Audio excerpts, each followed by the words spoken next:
दोस्तों, आपने जीवन में एक कहावत तो सुनी ही होगी, एक चुप 100 को हराए, एक चुप 100 को सुख दे जाए।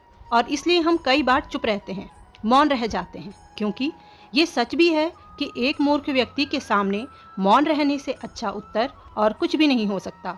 परंतु सदैव चुप रहना उचित नहीं होता है।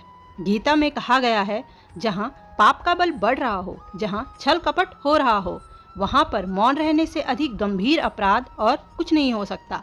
दोस्तों, इसी पर आधारित है मेरी आज की ये कहानी। तो चलिए शुरू करते हैं। माँ, पीहू को बस स्टैंड तक छोड़ आइए, सुमित्रा जी की बहू ने आवाज पर जोर देते हुए कहा।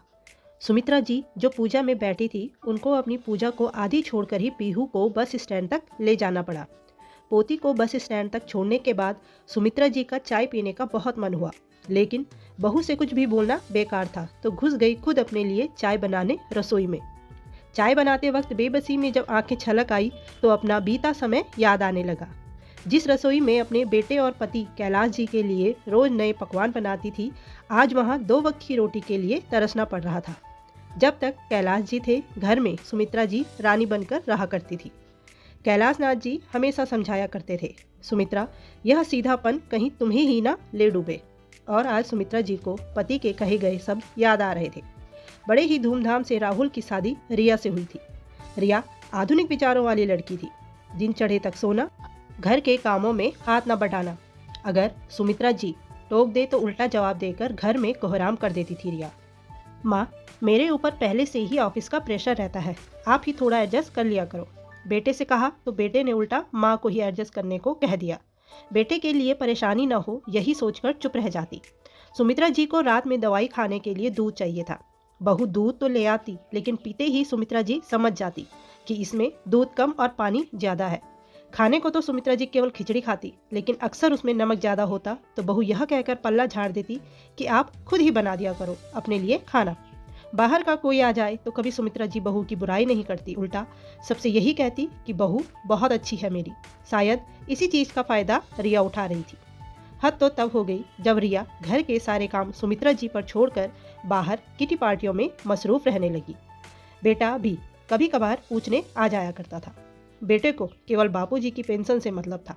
आज सुमित्रा जी का बुखार टूट ही नहीं रहा था। सुमित्रा जी का चाय पीने का बहुत मन हो रहा था। बहू को आवाज़ लगाई तो बहू ने 2 टुक में बोल दिया, खाना बन जाएगा तो ले जाना, यह बार बार की चाय मुझसे नहीं बनती। जिस आदमी के आलीशान घर में बहू बेटे रह रहे थे, उसी की पत्नी को दाने दाने के लिए मोहताज हो गई थी। दीवार पर लगी पति की तस्वीर को देख आंखों के कोर गीले हो गए। ऐसा लगा मानो जैसे वो कह रहे हों, तुम तो इस घर की मालकिन हो सुमित्रा, तो अपनी ऐसी हालत कैसे बना ली तुमने? क्यों यह रोज रोज का तिरस्कार सह रही हो? अब यह रोज रोज का तिरस्कार सहन नहीं होता मुझसे। एक कठोर निर्णय के साथ सुमित्रा जी ने एक फैसला लिया था आज। बहू, यह घर राहुल के बापूजी का है और उन्होंने यह घर मेरे नाम कर दिया है। तुम्हें यहाँ रहना हो तो अब से खाना मेरे स्वास्थ्य के हिसाब से बनेगा। मेरा जब मन करेगा मैं तब खाऊंगी, मेरा जब मन करेगा मैं तब पीऊंगी। आज के बाद घर के किसी काम में मैं हाथ नहीं बढ़ाऊंगी। तुम्हें मेरी शर्तों के साथ अगर रहना है तो ठीक, वरना तुम अपने परिवार के साथ घर छोड़कर जा सकती हो। आप ऐसा कैसे कर सकती हो माँ जी? जैसा व्यवहार तुम मेरे साथ कर रही थी बहू, उसके आगे तो यह कुछ भी नहीं है। तुमने शायद मेरी चुप्पी को मेरी मजबूरी समझ लिया है बहू, लेकिन ऐसा नहीं है, मैं मजबूर नहीं हूँ। मैं तो घर की सुख शांति चाहती थी, लेकिन तुमने मेरे सब्र का बांध तोड़ दिया है। चुप थी ये सोचकर कि धीरे धीरे तुम्हें एहसास हो जाएगा कि तुम गलत हो और गलत कर रही हो, लेकिन नहीं, शायद मैं ही गलत थी। अब यह बार बार का तिरस्कार नहीं सहा जाता मुझसे, कहकर सुमित्रा जी अपने कमरे में चली गई। एक बार फिर से सुमित्रा जी अपने घर की रानी बन चुकी थी। धन्यवाद दोस्तों। कहानी पसंद आई हो तो कमेंट, लाइक, चैनल को सब्सक्राइब जरूर करिएगा।